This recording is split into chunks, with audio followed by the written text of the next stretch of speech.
the strongholds in your work and how you should deal with them. Let's talk about that today. You're listening to Your Faith at Work with Dr. Ryan S. Howard, a podcast to inspire and equip you to partner with God in your daily work. Visit yourfaithatwork.org to learn more and download your free copy of 21 Days to a New Workplace You. A stronghold is a military term, and it's something that the opposing forces have taken over, and they have a commanding control.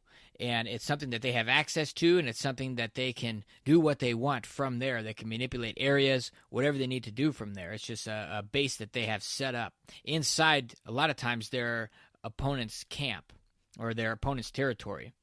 Now, when it comes to our life with Christ, there are strongholds that can show up, and it's just the same. It's a place that the enemy has access to, and it's something that we need to deal with.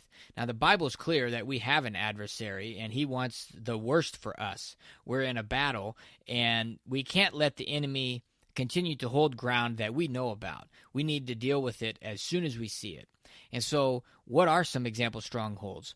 Well, it could be maybe something from the past, an interaction with an individual that every time you think about it, just seems like it takes over your mind. I can think of things that when I try and tell the story about it, even though I've forgiven those people, if I'm not careful, I can get a little excited about it and get upset. And I need to always look through the lens of learning when I'm looking at the past, and it's something that God wants to use to continue to develop me and make me more like Christ. It could be something that just an individual, just they rub you the wrong way, and every time they talk, doesn't matter what they're saying, even if you agree with it, you just have a reaction. Well, these are examples of things that we don't want to have to continue to deal with. And, they may even become automatic to where we don't even recognize it anymore. It's just an automatic response, and it just shows up. Well, if there's anything that pulls a response out of us that we don't like or that's not Christ-like, then we need to deal with it. So the first step is to recognize it.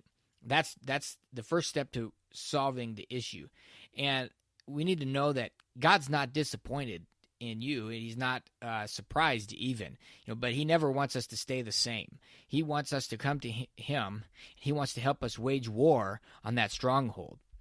But we have to open the door to invite him in so that he can help us. We need to invite him in to do that, and we can set it at his feet, and then we can start to resolve it together with him. As we come to him with it, he will help us put together a battle plan. And there's multiple ways that can come through. It could be something very simple.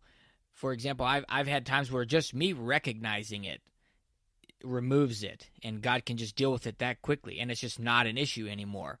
There's other times where I've had to take a note card, write down some Bible verses or a truth or a reminder, and just pull it out every time that's starting to come to mind. But you have to be conscious of it. You have to be intentional about it to deal with it.